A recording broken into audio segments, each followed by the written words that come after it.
Good morning, everybody. Welcome back to our Florida Keys Adventure Series. And I am dumping the live well full of pinfish that we've caught over the last couple days for an offshore fishing adventure. Yeah, today, if you're new to the channel, it's Darcy, I'm Brian. Today we're out with Getting Tight Charters here on Big Pine. Nice. And we're gonna go out, hopefully catch some, so we're doing some bottom fishing to start off, right? Hit the reef, hit the reef. What are we gonna catch? Hopefully some big old muttons, AKA group snappers and groupers. Yeah, and then plan B is we might do some deep dropping, but we'll see what happens. Yeah, excited, the Florida Keys. You never know what you can catch out there. And we've got all our rigs, all our setups, tons of bait. So let's head out and catch some fish.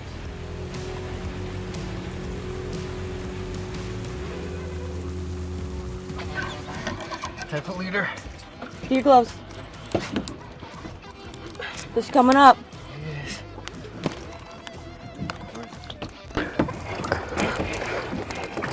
Oh shit, big grouper. Nice, Brian, nice. Woo, that might not keep, but that's okay. Get him in, flip him. Get him right here. Nice. All right. Look at that.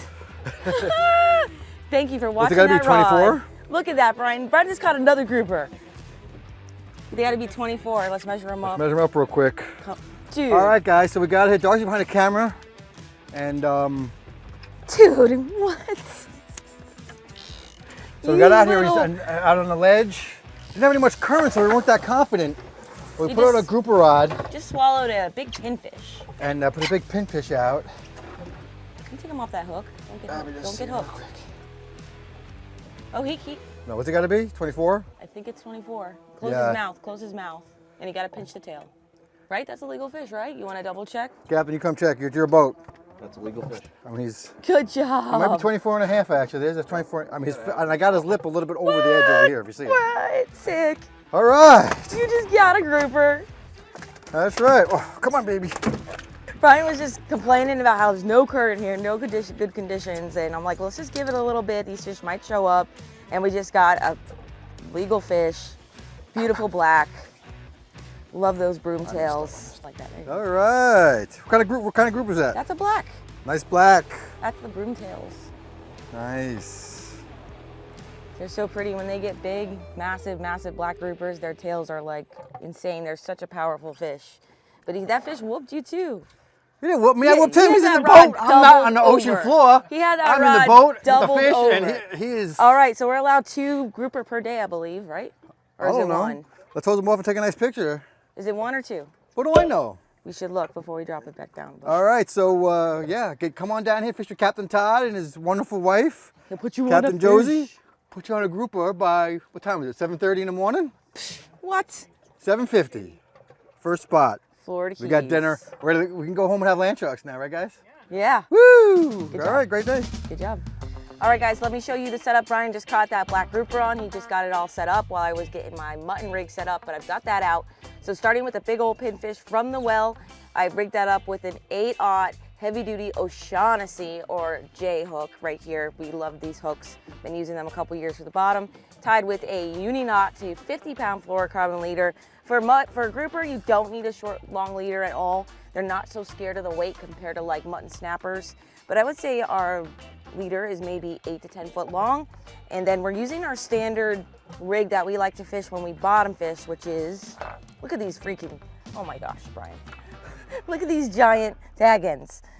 So he's got this big heavy duty swivel hook. This is where our leader is attached to. And then on this side, we have our top shot. That's 80-pound top shot tied with uni knot on this side as well. And then we have a bead and a sliding swivel. So this weight can slide up and down. Down here in the Florida Keys, you don't need much weight at all. We're using 4 ounces of weight. There's hardly any current today. And this is interchangeable, so you can change that weight out very easy if you get into current or whatnot. So we like this rig. And this particular setup is Todd's setup. He uses for Wahoo, but this is a Tanacom Daiwa rod paired with a Penn International 50 wide. And Brian locked that drag and ripped that fish up. So he did great work. We're gonna send it back down and see if we can get another grouper. You're allowed 2 per day on a boat. Nice job, Darcizzle. No, nice job by you. Now if you can just catch them like I do. Nice job by you. And basically, guys, we're outside of Big Pine. There's a ledge out here. If you want to go reef fishing, you know, you'll see other boats and stuff, but you're going to come out, you know, off the patch reefs, and then there's going to be a ledge and like between 70 and 80 feet, and you'll see the boats out here, and put some chum out, and look for fish on your finder and start fishing, man. Anybody can do it. If Puddin can do it, anybody can do it.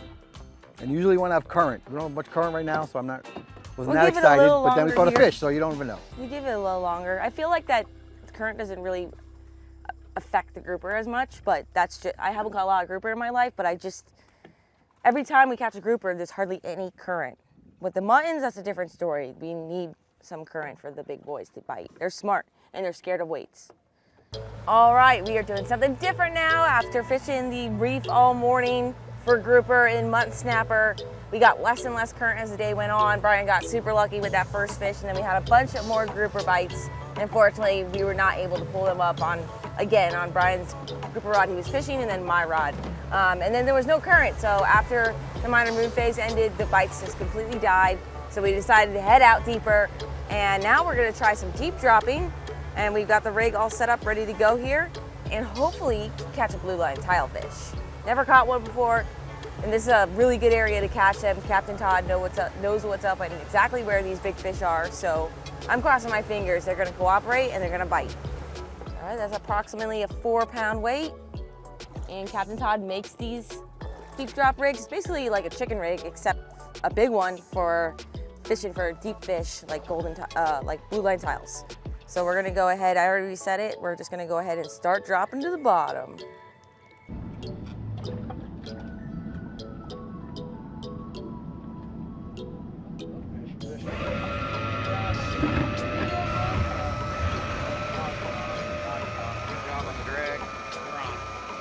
Oh yeah, there he is, Woo! Nice. That's right. All right, we're hooked up. Ooh, he's pulling good. I'm just slowing down the speed a little bit. He's off the bottom. Look at these head shakes. We got a fish on, baby. See what happens here. But I use LPs regularly back home, so anyhow, just Captain Todd telling me to keep it straight up and down on the bottom with the weight just bouncing, and he put us on a perfect drift. This is our second drift. The first drift was just like a practice run, and perfect on this drift, and literally got the bite within a minute of being on the bottom. Nice fish on. Our 60, 60, 50.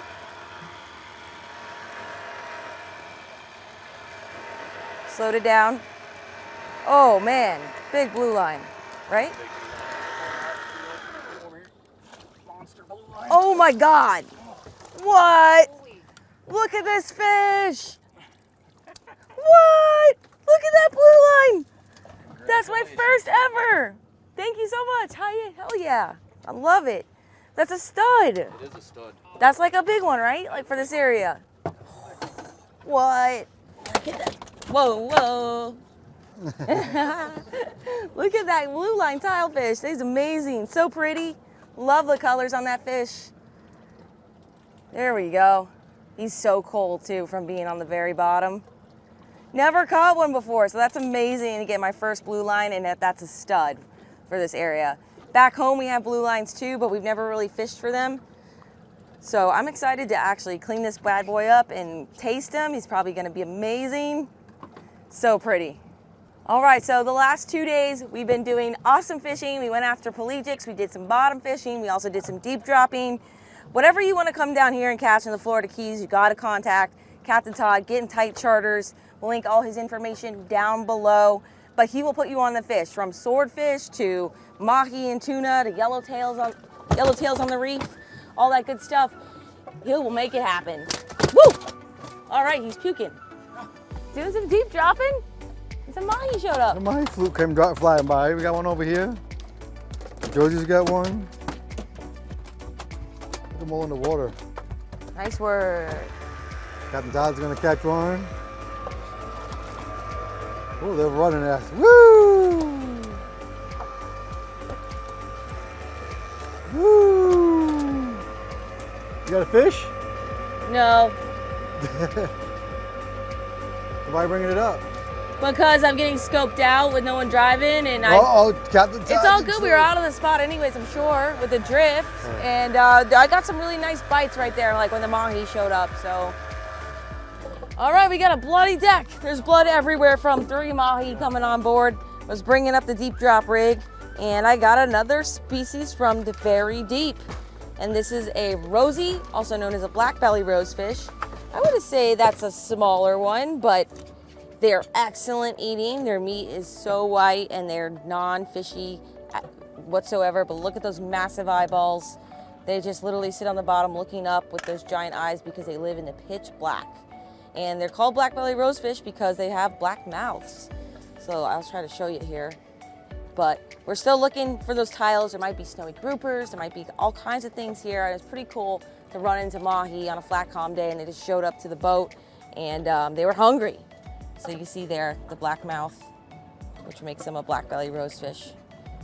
They're excellent eating. This fish could swim right back down to the bottom. That would make a nice little fish sandwich. Yeah. Should we keep them? Nah, I don't know. What would that say? You want them? Todd, you want this fish? You want the little guy? Okay. So we're gonna send him on his way and wish him luck, and hopefully he doesn't get eaten. Bye, buddy. You got 800 feet to go. And he's on his way.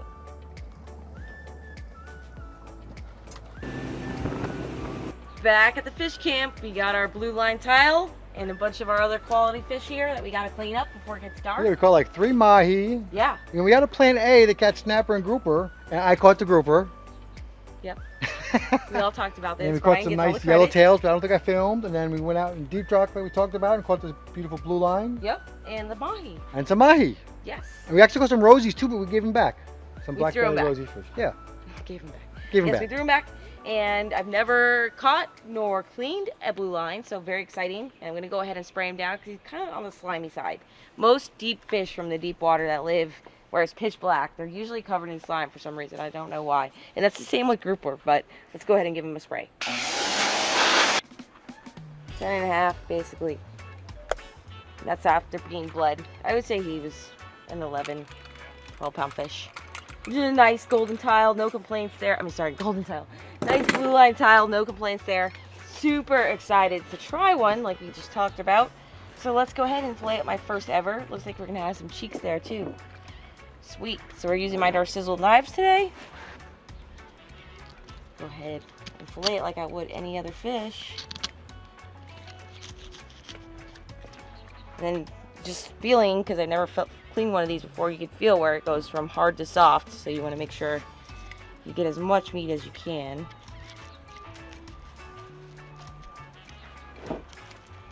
There we go. Decent amount of head meat on this fish. Nice. Turn the knife around. All the way down the back. I like to push right through the tail and get that done. And now we're going to slab this meat. But I have a feeling it's going to look absolutely gorgeous. Just got to the backbone. It doesn't look like the backbone is that, it doesn't protrude that much, which is nice. Oh, look at that meat. Pretty. A little more on the red side right there, which is interesting compared to a golden tile. Golden tiles would just be snow white. Of being here in the Florida Keys the last few days and talking to everybody around here, and Josie and Todd, they all say this fish tastes like lobster. And we just had a blast fishing with Captain Todd and Josie, getting tight charters. They put us on the fish. They're great people, and they're from Minnesota, but honestly, like, they are expert Florida Keys fishermen. They know what they're doing out here. Look at this fish. Looks amazing. And if you want to catch, again, from a swordfish all the way to mahi and tuna, bottom fish for yellowtail, deep drop for blue line tiles or snowy groupers, they will do it for you. I literally just told them what we wanted to do, and we caught every single fish. We got our target species. Brian got the black grouper today. And I mean, you can't ask for much more than that. I mean, great time. So we'll link all their information down below, and check them out for your next trip down here in the Florida Keys. So I'm going to go ahead and skin it. How do you skin it? You would just go down the side, or you do it like a mahi? You just cut it like a mahi? Got it. Let's try that. So I'll show you guys this method right now. I usually do this with some tuna and stuff. And I'm just basically trying to find my cut where it's the thickest, so it'll be evenly cut, something like this.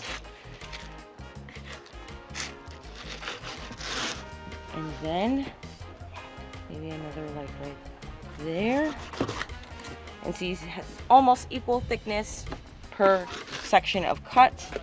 And then all we're gonna do here, I'll just do the thick part, is go right down the bloodline on either side of it. So we're just going down here. And then when you reach the skin section, just turn your blade around and slap it off. And you can see, all you leave behind is really just the bloodline and the pin bones if it's by the head. So gorgeous piece of meat. This is the easy way to just like do one section at a time and keep it nice and manageable versus one big loin or one big piece to skin across, which you can lose your leverage on. So that's great, and we could just clean up that bloodline. That's not a big deal, but that's what's left behind. So gonna finish up the rest of this fish, and I guess we're gonna try it for the first time ever. Yeah, we're leaving real soon, so I think we'll try it at home. Yeah. So I'll meet you guys back at the house, our house. Yes. Because it's late. Back We're fishing house. every day. It's, what is it, We're 8 o'clock cooking now and or pudding. something? Yeah. Cooking and pudding, and we have more fish to clean. Yes. Long day, that's okay. All right.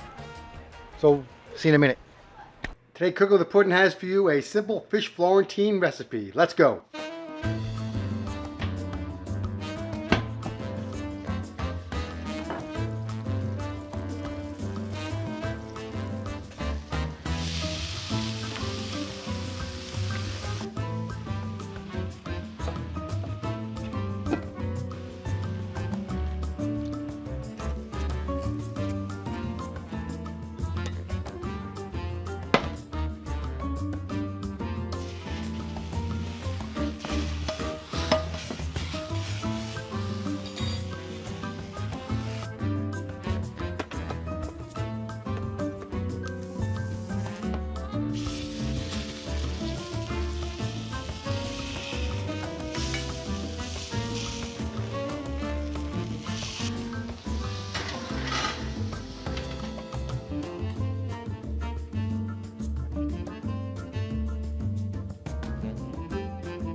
All right, Darcizzle, let's see what you think. Freaking starving. It freaking looks delicious. This house has been smelling amazing forever now. First blue line tilefish. Yes. Coming right up. Super simple. There's about 11 ingredients. 2 of them are salt and pepper. 2 of them are oil and butter. 1 of them's fish, so it's not much. Mmm. Dude, it's good. Really good. I got this stainless steel pan I bought, and it puts a really super nice sear on it. It's got a little hard crust on it. Super yummy. I like the sear. Yeah, it's delicious. And like, it's just super healthy. The cream sauce, the Florentine sauce is really light. This is like what you would get at a fancy restaurant, no joke. Hold on. We're gonna eat it. Super good.